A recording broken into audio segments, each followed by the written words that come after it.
The world didn't ask if you were ready. It just shifted, slowly, and then all at once. Stores that used to take cash now ask for a card with a chip. Phones that once flipped open now recognize your face. Mail comes to your inbox, not your front door. And every week, it feels like something you understood is replaced by something new, with no instructions, no warning, and no one checking if you're still following along. You might have laughed at first, asked a neighbor how to reset the Wi-Fi, asked your grandson to fix the thing on your phone. But after a while, the questions start to stack. You forget how to open a file. A website asks for a password you can't remember. Someone sends you a link and you don't know where it went. And one day, you find yourself sitting at the kitchen table, holding a tablet you barely use, wondering quietly, is it just me? Am I falling behind? Here's the part no one says out loud. It's not your fault. It's not your failure. The speed of modern technology is not designed for learning. It's designed for selling, for upgrading, for racing ahead. And if you feel like you've been left behind, it's not because you can't learn. It's because the world stopped teaching. No one tells you how to use a smartphone like they used to explain a landline. No one walks you through settings anymore. They just assume you'll figure out. And if you don't, you're left feeling like the problem isn't the system, but you. And that feeling, that quiet shame that builds with every confused moment, that's more exhausting than any software update. But you're not alone.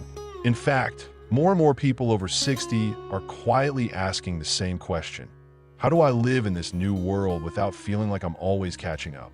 And here's the answer, one that no tech manual will give you. You don't have to keep up. You just have to stay connected to yourself, to what matters, and to a pace that honors how you learn. Over the next few minutes, we're not going to talk about how to master technology. We're going to talk about how to soften around it, how to stop letting it steal your peace, how to approach learning new things, not with fear, but with kindness.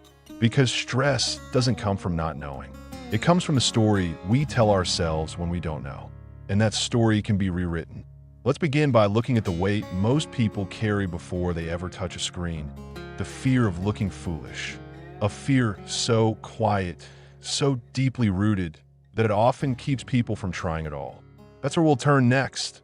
Not to blame, but to untangle the knot gently, together. It's not the screen that's intimidating. It's the moment your finger hovers over a button and you pause. Not because you don't know what it does, but because you're afraid of what it might break, what it might reveal, what it might say about you. The hardest part of learning something new isn't the task itself. It's facing the voice in your head that whispers, you should already know this. No one wants to feel behind, especially not after decades of being the one people turn to. You ran a household. You led teams. You raised children. You navigated crises without blinking. You made a life from scratch. So when something as small as uploading a photo or changing a password stops you in your tracks, it feels like more than confusion. It feels like a crack in identity. And that's where the real tension comes from. Not ignorance, but pride. The quiet grief of no longer being the one who knows. The fear of asking for help and being met with a sigh. The experience of explaining your question carefully, only to be told, it's easy, but it doesn't feel easy. It feels layered, vulnerable, personal, and so many simply stop trying. They nod along. They avoid new features. They say, I don't need all that. But often, behind those words is not disinterest. It's self-protection, because being seen as slow or out of touch or in need of instruction after a lifetime of competence, that's not a small thing. That's a tender, unspoken ache. But here's the shift. You're not behind. You're brave. You're stepping into a world that was not built for your rhythm, and you're doing it anyway.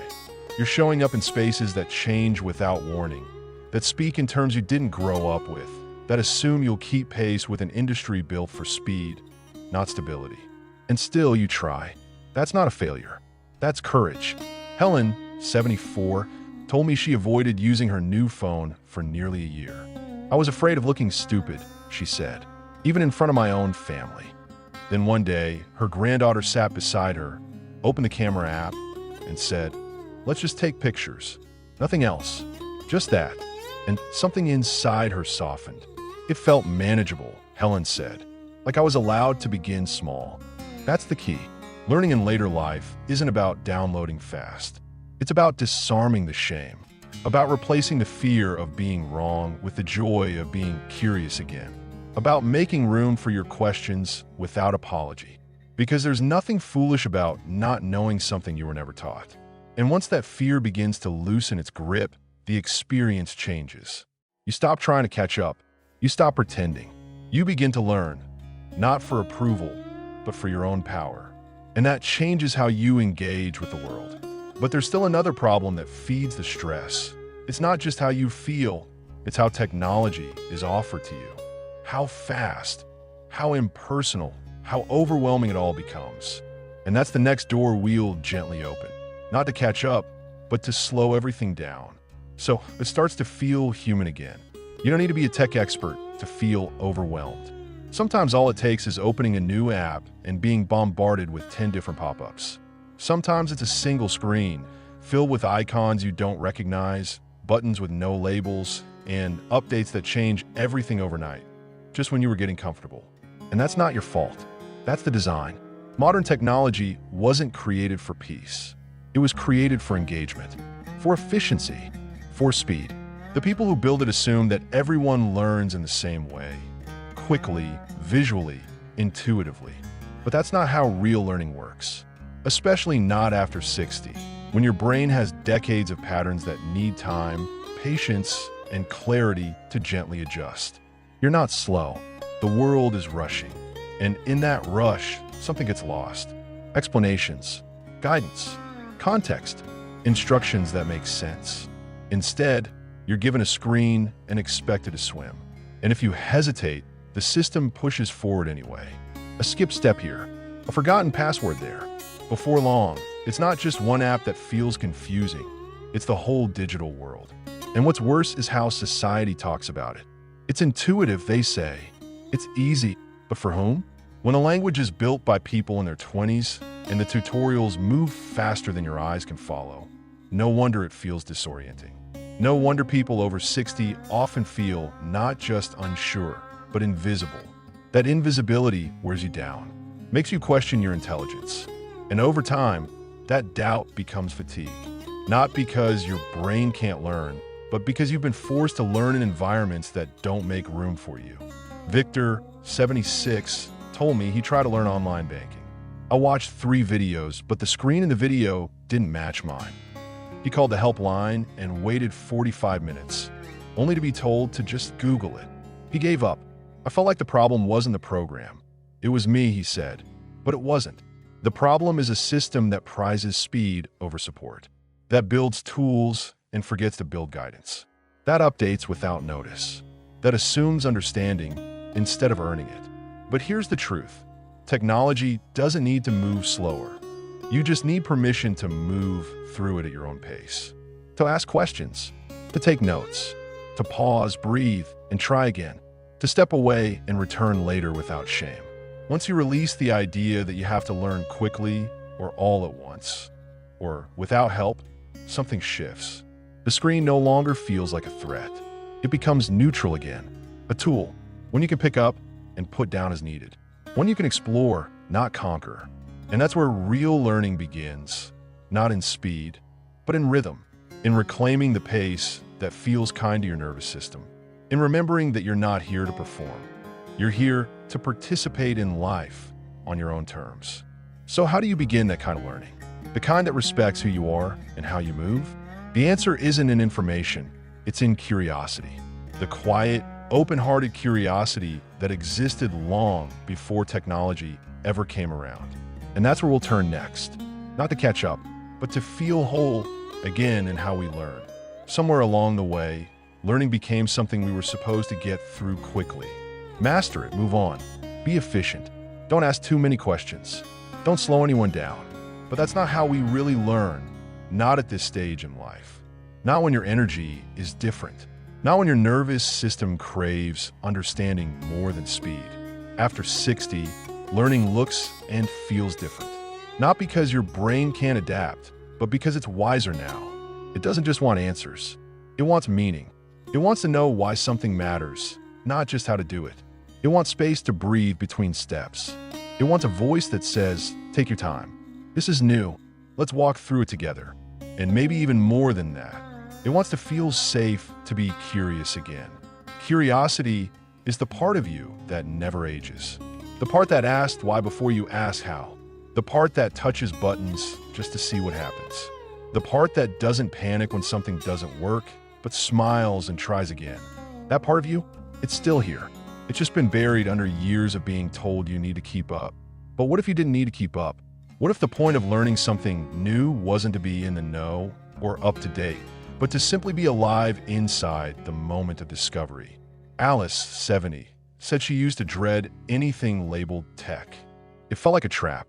But when her friend showed her how to use a nature sounds app to help her sleep, something shifted. It didn't feel like technology, she said. It felt like a gift. She started looking for other small tools, nothing complicated, just things that added comfort, ease, or joy to her day. Now I think of it as learning tools for living, not for proving anything, just for making life a little gentler. That's the key. Technology doesn't have to feel like a test. It can feel like an invitation to connect with your grandchildren more easily, to find a new recipe, to organize your photos, to listen to music you love in your 20s without hunting down the cassette. It doesn't need to be all at once. It doesn't need to be impressive. It just needs to feel useful to you. That's where momentum builds. One small win at a time. One thing that worked. One app that made something easier. One moment where you said, "Oh, that's all it was?" And in that moment, confidence returns. Not loudly, not all at once, but like a hand on your shoulder. Like a memory of who you've always been. Someone who can figure things out. Someone who doesn't need a rush. Someone who can learn slowly and still arrive. Because learning isn't about the world's timeline. It's about your timing. And when you stop comparing, stop apologizing, stop needing to be good at it right away, you begin to enjoy it again. You stop holding your breath every time something new appears. You start noticing how far you've come. And maybe, just maybe, you start helping someone else along the way. That's what we'll ease into next. Not theory, real stories. How ordinary people in ordinary homes started saying yes to new tools and found something unexpected on the other side. Confidence, ease, and even joy. There's something deeply reassuring about hearing how someone like you made peace with something unfamiliar. Not the tech experts, not the 20-year-olds who code in their sleep, but people who once said, "I'll never figure this out," and then slowly, gently did. Take Robert. He's 72. For years, he avoided online banking. "I like walking to the bank," he said. It was routine, familiar. But when his local branch closed, he was left staring at a glowing screen he didn't trust. His daughter offered to help. She showed me how to log in, how to check my balance, how to pay a bill. She didn't rush, didn't roll her eyes. We did it together over tea. He now checks his account once a week. Still doesn't love it, but it no longer scares him. "It's just another part of my day," he told me. "No big deal, but I'm proud of myself every time I do it." Then there's Linda, 68, who used to write grocery lists on paper scraps around the house. Her niece introduced her to the Notes app on her phone. "Now I keep everything there," she said, "and it's always with me. I still write things down too, old habits, but the phone helps when I forget." She smiled and added, "It feels like my brain has a backup." These aren't dramatic reinventions. They're quiet, personal victories, not about becoming someone else, but about becoming more comfortable with yourself in the present moment. And that's what learning technology later in life is really about. Not upgrading who you are, but updating how you live so it fits your needs now. It's okay if your path is slower, if your screen brightness is always too high, if you still double-check before clicking. That's not failing. That's learning with awareness. And when you learn that way, something deeper happens. You begin to trust yourself again. You stop asking, "What if I mess it up?" and start saying, "I'll give it a try." You stop needing perfection and start looking for usefulness. You stop fearing the future and begin shaping it in your own gentle way. And perhaps most beautifully of all, you become someone others can learn from. Because no one explains things quite like someone who remembers what it's like to feel unsure. No one teaches more patiently than someone who once needed patience themselves. That's where learning becomes a gift you don't just receive, you pass on. A quiet confidence that spreads in families, friendships, communities. A different kind of tech support. Not just fixing a glitch, but sitting together long enough for someone to say, oh, now I get it. And that brings us to the closing breath of this journey. Not how to learn faster, but how to stop rushing. How to let the world of buttons and beeps and passwords feel a little less like a mountain and a little more like a garden. One you can wander through in your own shoes at your own pace. Let's walk there now. You don't have to become someone you're not. You don't need to memorize every shortcut, stay ahead of every update, or pretend the pace of this world doesn't overwhelm you.